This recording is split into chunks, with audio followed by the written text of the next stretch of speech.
Yo, what is going on, homies? It's your boy Stumped back from the OPTC video, and in today's video, we're taking a look at the new treasure map that will be coming over here on OPTC. Law V2, Punk Hazard Law. He's getting a treasure map character, and in today's video, I have some buildable teams for you guys that don't utilize the new Hina, the new Smoker, the new Tashiki, or even the Sengoku batch, the two batches from Film Red. So, hopefully these teams help you guys out. This treasure map seems a little bit frustrating. It seems a little bit annoying. And we're going to break down each stage. We're going to talk about some options for you guys. And I do want to give a huge shout out to the treasure map planner. As always, link in the description if you guys want to go use this very good resource. It helps out a great deal when it comes to this sort of stuff. But let me know in the comment section below what you guys are using. If you have any ways to improve these teams. If you have any ideas that I might have glossed over. Like I said, leave in the comment section below. And while you're down there, don't forget to build the like button for me if you're new. Hit the big red subscribe button as well. But with that said, let's take a look at what Smoker does. Now, like I said, if you guys don't know what this is the treasure map planner. It's very, very good. It breaks down all of the characters. And if you click on these buttons here, it'll actually tell you what the characters do. You can click on here and it'll sort of highlight what units you can use and what units you can't. So, let's break down Smoker. Smoker is obviously the first fight. And the recommended character is Uta 6+. Now, all characters get 5 turns of cooldown. And on stage 3, you come up against Smoker. He has 800,000 HP, 4,000 attack. He gives you a full board of block orbs. So as you can see, you can sort of highlight what characters give you block orbs. He also has a 3-turn, 15-hit barrier. He has a counter mechanic, and if you use an affinity boost, he will basically remove all your buffs and heal back to max HP. So the team I put together over here, shout out to my boy Sim. He pretty much put this team together really. It utilizes a double Uta situation. If you pop Uta on turn 1, you get the attack and the orb boost, and then you can actually just use this Caesar to wave clear. You can just go bink, bink, and then with this Shirahoshi, you actually start with a full board of rainbow orbs. You can then use Carrot to become your captain. When Carrot becomes your captain, she actually goes through barriers. Plus, she's a cerebral booster, as well as pretty much boosting these two characters here. These two Utas are just going to do all your damage. You'll have a crazy attack and orb boost. You can even use this Uta on stage 2 to get a chain boost. Wham, bam, thank you, ma'am. This team should do bits. Shouldn't have any issues whatsoever. And then it's just Reiju's literally just here just because. There's no real reason she's here. You can replace her with the Cerebral Striker. If you have someone from the Uta batch, like Nami or Robin, that'll actually do more damage. But I just put Reiju here because she's free to play. That's literally the only reason. On to Tashiki now. Strength, Quick, and Sire characters get their cooldowns. Pretty simple stuff. On stage 3, you come up against Tashiki, who has 1.8 million HP, 6,000 attack. Her preemptive, she gives you a full board of block orbs, which is a little bit annoying. She then gives you 5 turns of a 2.5 times chain attack down, so you do need to make sure you get above a 2.5 times chain lock to do some damage. 99 turns of normal attack only, 3 turns of threshold, 3 turns of defense up, as well as 99 turns of poison immunity. On death, she becomes a dex character, has a 75% heal, and then only allows you to use 3 specials. Now, this particular stage here with the 3 turns of threshold, the 3 turns of defense up, is very, very good for the new Whitebeard and Luffy. And to put the team together for this, for Strength and Sire, you can actually utilize the new Sabo. With the new Sabo, you can put together a Sire and a Strength-based team, and that way you should be able to do a lot of damage. This Zoro is a great wave clearer. You can bink stage 1, you can bink stage 2. Remember, the mini-boss stages don't give you that many points, so just getting through them as quickly as possible so you guys can rack up those nav levels, because if you don't have any of the boosters, you are looking at around 40 to 50 nav levels, and you really don't want to be sitting there tapping those first 2 stages. You don't lose a lot of points by using wave clear strats, so I would highly recommend doing so, especially if you are an early game player. But you do want to try and get as many points for your final team. So Zoro is going to be great. He's going to go bink, he's going to go bink, take out the first 2 stages, and then you can use this Whitebeard and Luffy. Now, with Whitebeard and Luffy, they give you 3 turns of a 1.5 times attack and orb boost because we don't have every color on the crew. Not only do they do that, but they remove defense up, they remove threshold, and they rotate block orbs, which is absolutely amazing. You can use Strong World Ace support on them as well to lock all those orbs, and then you can actually just use Frankie as a chain lock for 2 turns, which is really, really cool. You can activate him. He's a 3.5 times chain locker, which is super nice. That way you're above the 2.5. However, if you use Sabo on turn 1, you get the color affinity. And then if you use him on turn 2 as well, you can get the carryover of the chain boost. So if you don't want to use Frankie, you don't have to. But I just included Frankie and Stussy because they're free-to-play characters as well. This team should work very, very nicely. Shouldn't have any issues. If you don't have this Sabo, you probably want to run regular Sabo. Super type Sabo, that is, he's probably going to be your best option. But the big thing here is to bring this Luffy and Whitebeard character. They are recommended, which works very, very nicely. This Ace, obviously, is literally meant to be strong with us. He's not actually on the calculator for some reason. But the big thing you want to do here is just get around your chain lock, get around your block orbs and your defense up your threshold, which the Luffy Whitebeard will do. And then you just got to be mindful of this death damage. So Luffy Whitebeard, they give you a lot of damage, and then your color affinity from Sabo is going to be very nice here because Tashiki is a int character, and then she turns into a dex character. So like I said, you want to build a strength and a side team, and super type 6+ Sabo works the best there. Alright, so next we have Monet, and fighters, free spirit, and cerebral characters get their cooldowns. She's an int character with 1.8 million HP and 6,000 attack as well. Her preemptive, she gives you a full board of negative orbs. So you want to build your teams around fighters, free spirits, and cerebrals. Got to get around some negative orbs, or changing all orbs into badly matching. She does a 99% HP cut, rolls back your top row by 4 turns. So you like bringing a captain reducing cooldown is like very strong here. However, you can bring someone that can give you cooldowns as a sailor, but you also get 5 turns of special bind on your sailors as well. So this combination is always super deadly. Super annoying. Characters like Rare Recruit King, characters like Rare Recruit Karasu are also very good for this. However, you do want them to be boosted as well. There's 99 turns of delay immunity, and on death, she hits you with a 10k hit. So you do want to make sure you have enough HP to actually tank that, which is a little bit annoying. For the team that I put together, I'm actually utilizing Koala. Now, the reason I put Koala as my captain is because she gets around special reverse, and then your captains don't get special binded. Hiyori's literally just here to give you Wano orbs at the start of the fight, and that way you don't really have to worry about losing them. Because your color affinity is on these 3 characters here, which are all boosted under Koala, by the way, on turn 1, you're pretty much going to be hitting with Hiyori and the Koalas, so that way you can save the Wano slots on these 3 characters here, being Nami, Sanji, and Luffy. On turn 2, you basically want to pop the Nami special for the chain lock, the Sanji special for the orbs, and then utilize Luffy for the attack boost as well as the wave clear. And then on the final stage, you don't even have to worry about using any other specials besides Koala, who will give you a very good heal and a color affinity boost to your fighter characters and your free spirits. So these 3 will not only have an attack boost from Luffy, an orb boost from Sanji, and a chain lock from Nami, they'll also get the color affinity from Koala. Koala will heal you back up, which is awesome. And then you'll have the Wano slots here to actually do a lot of damage. If you don't have Hiyori, just use Shirahoshi, I guess. Like, any character is going to give you those, like, rainbow slots, or start with a full board of matching orbs, or like an orb that won't be manipulated. That's basically what you want to use here. If you utilize Shirahoshi at the start, you don't have to worry about this. If you use Hiyori, you don't have to worry about this. And that strat in Treasure Map just works so damn nicely for these stages that have those sort of negative effects that just affect your orbs. Remember, use something like Koala to heal. Other characters that they can get a heal for this particular team aren't exactly all that prevalent. Like, you could use this Chopper if you did get lucky enough to summon the Chopper, but you can also use someone that can give you like damage reduction. That could also work. But the boosted list, as I mentioned, like, unless you've like summoned for like this Snake Man batch, or even on like the Shanks batch, it's pretty slim pickings with what you actually do have access to. And that's what I mean by, like, this treasure map was actually very challenging to build for. You do have characters like Bone Kichi, you do have characters like Jinbei, that'll definitely help you out. But remember, you do want to build the team around, like, Sai-based characters. On to Virgo now. Now, this particular mini-boss is very annoying because it's built around Sengoku and his batch. Fighters, slashers, and shooters get their cooldowns. You get a 1.8 million HP buff on Virgo, who's an int character with 6,000 attack. He's going to turn into a random color. So as you can tell, you want one of every color here. So then that color would hit very hard. And with the final tap of the new batch, you can see what they're trying to do here. There's 5 turns of paralysis, 99 turns of normal attack only. You can only tap with 4 units. So, like, it's very, very annoying. It's 5 turns of attack down at 90%, 5 turns of damage reduction, and 99 turns of delay immunity. This stage is super obnoxious. Super obnoxious. The team that I actually put together utilizes the Bond Clay unit from Treasure Map. Now, the reason I chose Bond Clay is because Bond Clay can technically be any type he wants.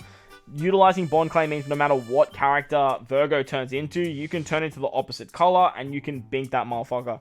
Utilizing double Bond Clay is an option, but like, if you wanted to, you could probably run like a different hybrid captain for more points and whatnot. But Bond Clay's a 1.25 times booster. Jinbei's going to get around the damage reduction and the paralysis, but you are going to cop that 50% HP cut, so just be mindful of that, and make sure you use Shinobu first. Shinobu, if you're above 90% HP, will not only give you a chain multiplier buff, but will boost orbs by 2 times, and that's the big reason why she's here. Unfortunately, this team doesn't have any wave clearing shenanigans. I couldn't really find a way to put it on the team, but if you wanted to, you probably could somewhere. You have attack down removal with Sabo. He's also a color affinity booster. He does make strength, dex, quick, psi, and int orbs beneficial for psi, dex, and strength characters for 2 turns as well. Not that that matters too much, but he's basically just a color affinity booster for the whole team, really. But if you obviously have to turn Bond Clay into a quick unit, then you're going to miss out on that anyway. Ace is going to be an attack booster to strength, quick, and psi. It's not perfect, this team, in terms of like the synergy of an attack boost, of a color affinity boost. The orb boost is for everyone, the chain boost is for everyone, but the chain boost is probably the most important part, because then Bond Clay will actually hit the hardest on the final shot. You actually have a conditional boost with Jinbei too, which is awesome. You have base stats with Bond Clay, and you should be able to do some pretty nice damage here. Nevertheless, I don't love this team, and if you guys have some ideas in the comment section, make sure to throw them our way, because like this particular team was the one that I was struggling with the most in terms of the mini boss stages, and there's really not a lot of other characters that can kind of cover like the attack boost, the orb boost, that synergize well with every single color. Nevertheless, you probably could do something and maybe bring a friend captain Sengoku, but finding friend captain Sengokus can be a bit of hit or miss. On to Caesar now. Caesar is actually the mini boss stage. Now, for this particular fight, you want to try and bring as many characters as possible that's going to give you the maximum amount of boosts. And the 2 free-to-play characters of Chopper and Shanks, while Shanks is very good for this, Chopper is a bit of a hit or miss. Uta is another really good free-to-play character. They're all 1.35 or 1.4 times boosters, and ideally you really want to try and bring them if you can, especially if you want to reduce your nav runs. Even, like, especially for the early stages and hopefully for the later stages. I don't know how long these teams will last for. I haven't, like, ran them through the calculator or done anything crazy, but hopefully they do work quite nicely. But if you guys have, like, good at crunching numbers, let me know in the comment section, like I said. Caesar gives quick sign-in characters cooldowns, 2 million HP at the start, 6,600 attack, 99 turns of normal attacks only. I don't like that they're doing this, but they do it. It is what it is. 5 turns of resilience, and then you've got 5 turns of threshold, 99 turns of delay immunity as well. So it's a bit of an annoyance to get around this particular stage. But the way that I'm sort of looking at doing it is by utilizing Carrot and Wanda.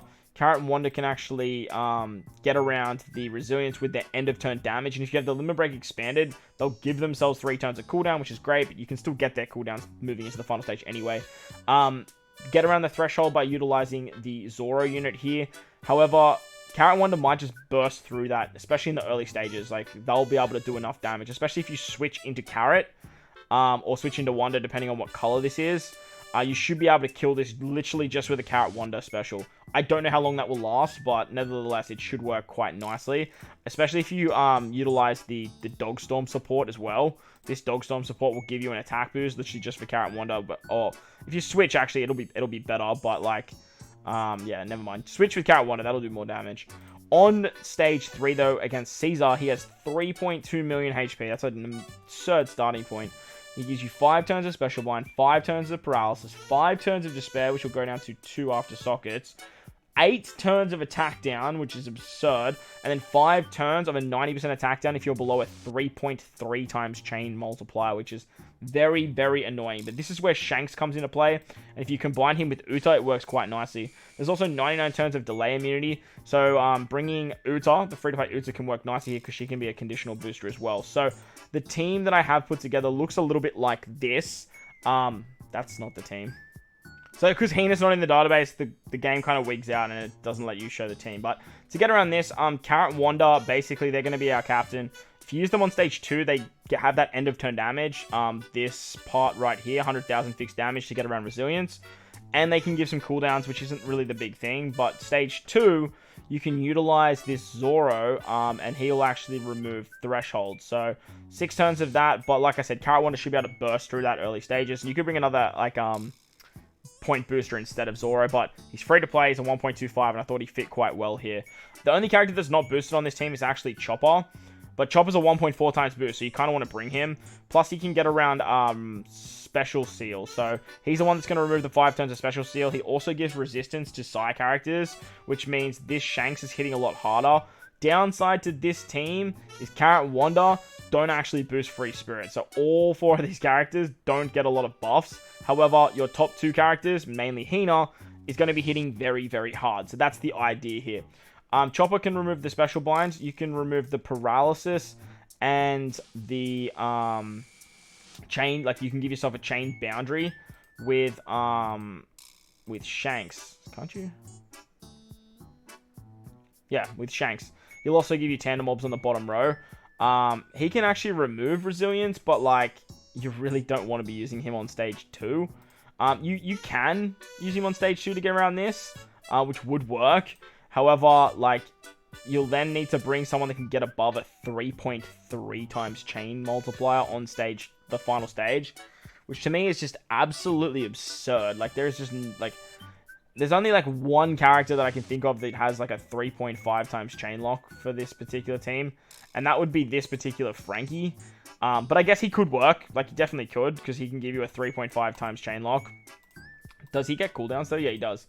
So you could utilize this Frankie over here instead of Zoro. Pop Shanks on turn 2 to remove this if you don't have Carrot Wanda. And then you could probably just run Uta as your captain, to be honest. So you could do something like this. And then not even worry about Carrot Wanda. Take off the Zoro and then bring the Frankie over here like this. That'll definitely work for you. That honestly could be a little bit better because Uta's actually a bit of a better captain. So, you'll have to find a chain locker for this team, though. Because you do want to be above the 2.5. Or use the chain boost from Sabo. But, nevertheless, Carrot Wanda should do the trick fine. Getting the chain boundary as well as the chain boost from Uta works quite nicely. You're definitely going to start at a 3.8, something like that. Uta can actually remove the Despair as well, so she's really, really good for that. Shanks gets around the Paralysis. Oh, actually, yeah, you've got to get around Paralysis, so you probably want to replace Zoro with someone that removes Paralysis if you did that Frankie strat. But Shanks is great because he gets around the Paralysis as well. Like, this is like a kind of team where you want 2 Shankses, really. It's kind of weird. And to get around the 8 turns of attack down, you're actually using Hina. So you have the extra orb boost from Carrot Wanda because they give themselves the cooldowns. Once you move into the final stage, you can get the cooldowns there. You could use the Brûlé support for more cooldowns if you wanted to. Use Hina for your attack boost and your base stat boost for your Cerebral and your quick characters, which means Uta's hitting pretty hard, Carrot's hitting pretty hard, Hina's hitting very hard. You have a very good chain boost. You also have the resistance removal for these particular characters through Chopper as well. So, like I said, it's not exactly a perfect team, but it's a very, very annoying boss fight, and hopefully it helps you guys out or gives you some ideas for team building. The final fight is the Intrusion fight, which is actually against Law himself. Now, against Law, this Intrusion fight was actually incredibly annoying to build for. Like, disgustingly annoying. Like, look at all of the stuff that this guy does. Like, it's actually wild how much stuff he does. Cerebrals, Strikers, and Free Spirit characters get their cooldowns. Stage 2 starts at 2 million HP with 6,600 attack. You get 5 turns of paralysis on your second and third row. You get 5 turns of defense up on themselves. 10 turns of a 2.5 times chain attack down at 90%.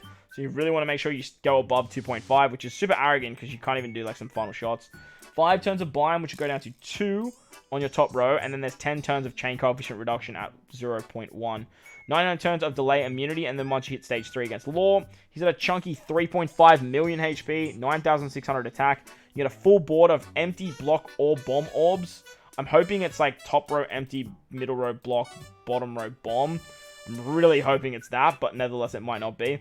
99 turns of normal attacks only, 5 turns of burn, 1 turn of special reverse, 6 turns of a crazy high defense buff, and then he's immune to defense down, so you can't even set the defense to 0.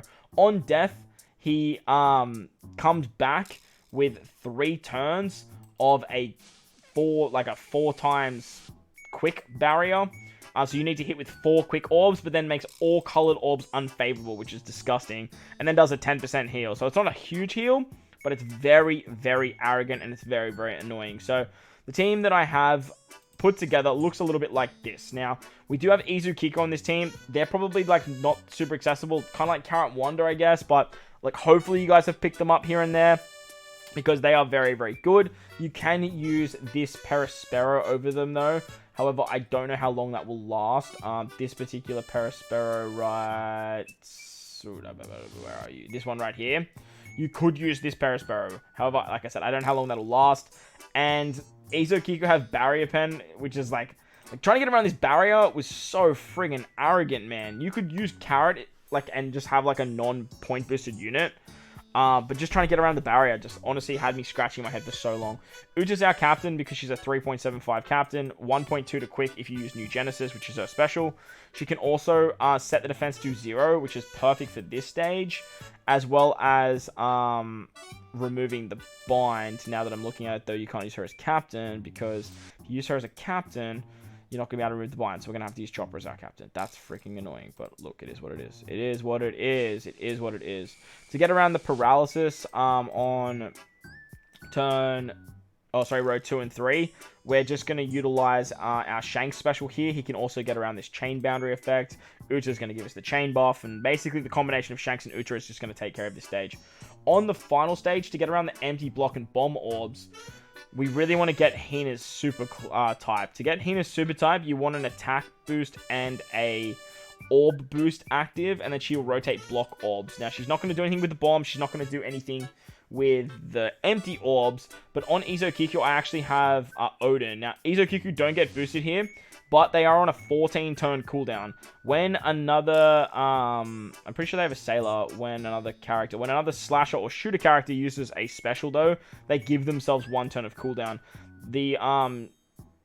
Oh, no, you're not a shooter. That's super annoying. Well, nevertheless, they're on a 14-turn cooldown, so I'm 90% sure they'll be ready, because you get 7 turns of cooldown because they're boosted. You get 2 from your sockets, 1 from the ship, 1 from the preemptive at the beginning, 1 from killing stage 1, 1 for killing, the preemptive of stage 2, 1 for killing the preemptive of stage 2. You'll get special reverse, which will get rolled back thanks to Odin, and then you actually get 1 turn of cooldown from this particular Toki unit. You do have to get around 1 turn of special reverse, which is, like, very annoying. But you could also use the free-to-play Kinemon for 2 turns of cooldown if you need the extra turn. But the chance of getting a Wano Orb is actually insanely clutch, because you really want to save that Wano Orb to get through this barrier, provided you have Barrier Pen maxed on Izukiko.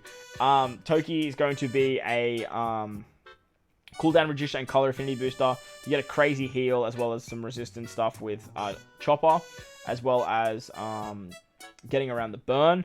With this Koala support, he gives your captains 1.2 times attack, and that way, once you use Hina's special for the orb boost, you can activate her super type and get the conditional boost against delay. Once you do a whole bunch of damage to Law, you should delay on the revive, I imagine, which will then give you enough damage to kill then. But I just don't really understand, like, how you're going to go about getting through that barrier if you don't have Barrier Pen, or if you don't bring a character that can get around that. Or if it just doesn't mean, like, you're going to stall out like this, I guess, and, like, try and get some orbs. Honestly, I'm not 100% sure how, like, this team's going to go. Hopefully it does well, and if you do use it, please let me know how it goes, and hopefully it does help you guys out. But like I said, this mini-boss fight was actually insanely challenging to build for. Nevertheless, they are the buildable teams for you guys. I'll have another video out with my teams and the whaling sort of shenanigans if you guys did do summons for that. So let us know if you guys did in the comment section below. Let me know how you guys are going to go with treasure map as well. I'll leave a image, or I'll leave this image for you guys if you guys want to head to the end of the video, or if you didn't stop at the beginning. And hopefully it helps you guys out. If you did enjoy the video, belt the like button. If you're new to the channel, hit the big red subscribe button. Most importantly, though, wherever you guys are in this beautiful world, remember to enjoy the rest of your day. Best of luck in treasure map. Thank you guys for watching, and I'll catch you all in the next one. Late!